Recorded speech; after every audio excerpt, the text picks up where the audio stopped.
Hello বন্ধুরা, তোমরা সবাই কেমন আছো?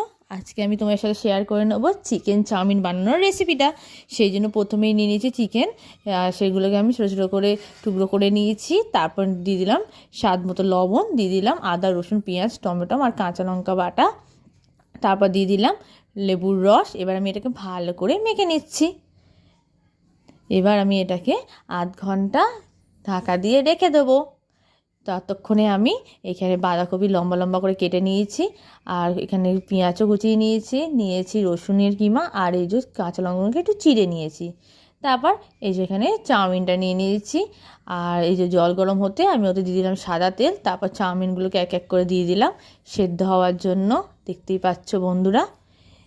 এবার দেখো বন্ধুরা, আমার সেদ্ধ হয়ে গেছে। আমি জলও ঝরিয়ে নিয়েছি। তারপরে কড়াইতে দিয়ে দিলাম সাদা তেল, দিয়ে দিলাম রসুনের কিমা, দিয়ে দিলাম পেঁয়াজ কুচিটা।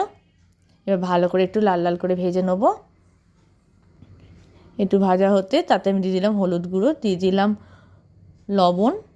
তারপর আবার আমি নেড়ে নিলাম, নিয়ে তারপর দিয়ে দিলাম চিকেনটা, মানে ম্যারিনেশন করে যে চিকেনটা রেখেছিলাম সেটা দিয়ে আবার নেড়ে নিলাম। দিয়ে তারপরে এতে দিয়ে দিচ্ছি কাশ্মীরি লঙ্কার গুঁড়ো, দিয়ে ভালো করে এবার মাংসটাকে কষাবো। ততক্ষণে আমি তারপর আবার দিয়ে দিলাম এতে আমি গোলমরিচ গুঁড়ো, দিয়ে দিচ্ছি ম্যাগি মশলা, দিয়ে আমি আবার ভালো করে নেড়ে কষিয়ে নিচ্ছি।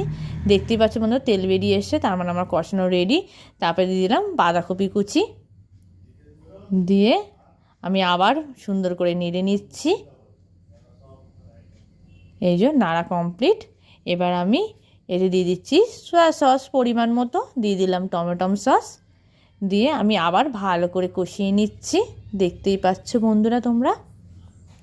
তারপর সেদ্ধ করে রাখা চাউমিনটা দিয়ে দিচ্ছি।